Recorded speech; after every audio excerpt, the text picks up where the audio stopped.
Webinar Motivation Free. Mi abuelita hablaba de la ley de la atracción. Parte 1.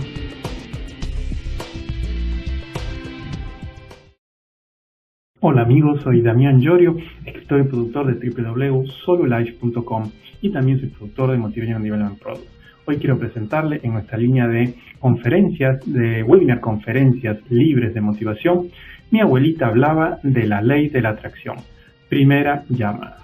¿Qué quiero decir con esto? Quiero decir que mi abuelita hablaba de la ley de atracción cuando se refería a ciertas cosas que había en su realidad que indefectiblemente están vinculadas a la ley de la atracción. Por ejemplo, mijito, todas las cosas buenas y las malas siempre vienen juntas. Eso quiere decir que ella detectaba que había un flujo de circunstancias negativas que se acercaban a su vida y a la vida de muchas personas cercanas a ellas, que aparentemente venían juntas y en grupo. Lo que aparentemente sucedía con situaciones, cosas o experiencias positivas que sucedían. Eso, ¿qué quiero decir con esto? Quiero decir que la ley de la atracción, desde el punto de vista real y físico, la estamos viviendo todo el tiempo. Pero vamos a avanzar un poquito más porque no vamos a hablar de mi abuelito. Hoy quiero hablar sobre la ley de la atracción desde el punto de vista que es un término que estamos ya bastante acostumbrados a verlos en los libros de motivación, en libros como El Secreto, por ejemplo, en películas, inclusive en documentales. Sin embargo, la pregunta es ¿qué es exactamente? ¿Cómo funciona? Y si es verdad que tiene tanta fuerza dentro de nuestra vida.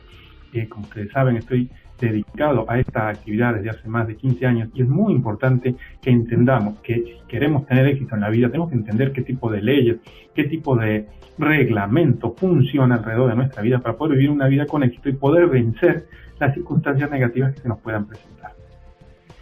La ley de la atracción básicamente dice que las cosas similares se atraen. Para ser más específico, cuando me refiero a cosas, me puedo estar refiriendo, por ejemplo, los pensamientos. Los pensamientos similares se atraen, las emociones similares se atraen, los hábitos y las conductas similares se atraen. Las personas con similares pensamientos, acciones y emociones también se atraen. ¿Qué quiere decir esto? Que las experiencias de vida en general tienden a atraerse cuando tienen cierta afinidad. La pregunta es, ¿afinidad de qué? Pues no quisiera avanzar demasiado, pero quiero enviarte una palabra que es estratégica, afinidad vibratoria. Quiere decir que la forma en cómo hay cierta vibración emocional, energética, de pensamiento, tiende a unir a personas y a circunstancias. Avancemos un poquito más porque quiero presentarles lo siguiente. La experiencia de la ley de la atracción está presente desde siempre en el ser humano. Por ejemplo, la Biblia habla de la ley de la atracción cuando, por ejemplo, dice, de lo que tú des, recibirás. Es básico entender que también se puede interpretar como la ley de la siembra y la cosecha. La ley de la atracción también podría interpretarse cuando se habla que Dios los cría y ellos se juntan. Cuando uno dice todos ustedes son iguales, cuando se refiere, por ejemplo, a ciertas circunstancias, a cierto grupo de personas, a cierto grupo social, ya sea de hombres, mujeres o diferentes situaciones. ¿Qué quiero decir con esto? Lo que llamamos ley de la atracción está presente continuamente en nuestros ejemplos, en nuestras acciones cotidianas. La única diferencia es que todavía no estamos entrenados para verla, para detectarla con facilidad. ¿Por qué? Porque para nosotros es concientizar un concepto nuevo que es el gran concepto que deberíamos entender de la vida. Avancemos un poquito más. ¿Quién activa la ley de atracción? Pues nosotros. Nosotros a través de nuestro enfoque y de nuestro poder de concentración. Yo quería agregar algo más aquí a este slide. Nosotros a través de nuestro enfoque, a través de nuestra concentración, inclusive a través de nuestro poder subconsciente. Y ahí viene lo bueno. Muchas veces, como es obvio, no detectamos lo que significa el poder subconsciente, no detectamos con claridad lo que es nuestro poder subconsciente. Sin embargo, está completamente activo las 24 horas del día. Y esa actividad subconsciente, adicionalmente de nuestro enfoque consciente, ayuda a que circunstancias, personas y situaciones similares a lo que está activado en ese momento venga a nosotros, a pesar de que nuestro consciente, en nuestra realidad consciente, no querramos que suceda. La ley de atracción tiene estrechos vínculos con nuestra neurología y nuestras creencias. Y las creencias, y aquí es un punto muy importante. Nosotros pensamos que nuestras creencias no tienen ningún tipo de impacto y en realidad todo el planeta se mueve en función de creencias. Toda la humanidad se mueve en función de creencias. El capitalismo es una creencia que está puesta en funcionamiento. El comunismo, las religiones, la forma de ver la vida, las diferentes formas y estilos de ver la vida de grandes grupos de personas son creencias de lo que se debe hacer y lo que no se debe hacer. Desde ese punto de vista, la creencia, inclusive cultural, religiosa y personal, tiene muchísima fuerza. Es un campo atractor muy poderoso que actúa siempre muy vinculado a la ley de la atracción. Una persona que tenga determinadas creencias personales, religiosas o sociales, va a estar muy vinculada a esas creencias y va a estar siempre atrayendo circunstancias, personas muy similares a esas creencias.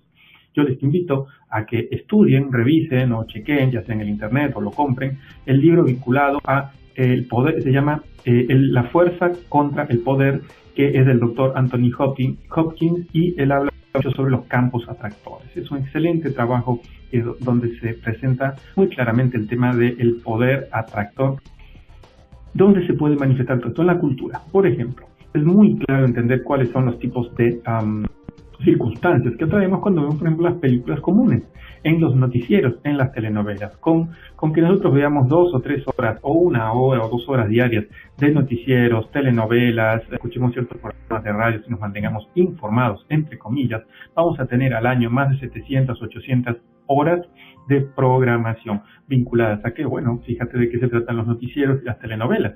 Tragedia, más tragedia y un poco de drama y una pequeña dosis de sufrimiento. Entonces vamos a empezar a entender qué es lo que estamos atrayendo como sociedad y qué vamos a estar atrayendo, por supuesto, como seres humanos. También es muy importante la educación en términos generales que recibimos, la educación religiosa, la educación política y, por supuesto, las creencias personales. Las creencias tienen mucho que ver con la educación, porque nos educan para creer determinadas circunstancias, determinados dogmas religiosos, determinada postura política y, por supuesto, la personal. Y aquí yo quiero hacer un énfasis especial. ¿Quiénes nos educan en las creencias personales y cuáles son? Por ejemplo, papá, mamá y la familia. Es el grupo principal donde se generan las creencias personales. El hecho de crecer, de nacer, de crecer y desarrollarse en un grupo cultural, en un núcleo familiar con determinadas creencias orientadas a la autoestima, orientadas a la economía, orientadas a todo lo que nosotros sabemos que se trata de la vida diaria, no determina las creencias personales que van a tener impacto en nosotros en el futuro. Ejemplo de campos atractores. Por ejemplo, cuando uno va a una fiesta donde hay personas que conoces, siempre terminas hablando y siempre terminas vinculado y terminas pasándola bien en esa fiesta con las personas que tú te sientes cómodo o cómoda. Por ejemplo, en los términos que tienen que ver aquí con los ejemplos de emociones poderosas o de creencias personales. Por ejemplo, la ley de atracción está muy vinculada a nuestro enfoque. Creencias personales de no te lo mereces, las personas deben ser pobres, no te da vergüenza querer eso, tener pretender viajar o pretender lograr aquella meta. Nunca podrás lograrlo, mi hermano o mi hermana es el de la suerte, todo me sale mal, seguro que algo malo pasará, siempre tengo la cuenta vacía. Ese tipo de creencias, tengo mala suerte y demás, son creencias, emociones que cuando se graban en nuestra mente van a activar siempre, reitero la palabra y hago énfasis, siempre campos atractores vinculados a esto. Cuando nosotros tenemos grabadas creencias negativas, personales, vinculadas a no te lo mereces, o no te da vergüenza querer esto con toda la gente pobre, toda la gente que sufre, y tú que pretendes comprarte una casa nueva, esas creencias de culpabilidad, de falta de merecimiento, de baja autoestima, básicamente de falta de merecimiento, siempre, reitero, siempre van a estar saboteándonos en nuestros proyectos, en nuestros deseos, en nuestros planes a futuro, desde el punto de vista en que vamos a estar generando campos atractores y la ley de la atracción, la atracción, va a estar vinculada a estas creencias. ¿Por qué? Muy simple, porque las creencias tienen poder. Las creencias tienen poder y las creencias suelen tener mucho más poder que un deseo superficial. Cuando, por ejemplo, tenemos creencias de tú no te mereces comprar esa casa, y y queda esa creencia vinculada a nosotros durante muchos años. Tú no te mereces progresar o prosperar. Y luego, a los 20, 25 años, sacas una hipoteca y comienzas a crear tu carrera y comienzas a salir adelante y las cosas se te traban, las circunstancias no salen adelante, tienes problemas con tu hipoteca para pagar la hipoteca y dalo por hecho. El origen de esa circunstancia no es el banco, no es la mala suerte, es que simplemente tenemos una creencia de que en algún momento alguien te dijo con poder, tú no te mereces eso, tú no puedes tener eso, o simplemente no es justo que tú te merezcas una casa con gente que no tiene casa. En ese caso, o desde ese punto de vista, lo más importante que tenemos que entender es nuestra realidad está muy vinculada a los campos atractores que tenemos. Llámese la ley de la atracción. Vamos siempre a atraer circunstancias, personas similares, parecidas a aquello que está siendo nuestro campo atractor predominante, como es en este caso, las creencias, nuestro enfoque. Damián Llorio, www.solulife.com. La información de este producto no intenta diagnosticar, tratar o curar. Es solo para fines informativos. Por ello, ante cualquier duda, consulte a su médico de confianza.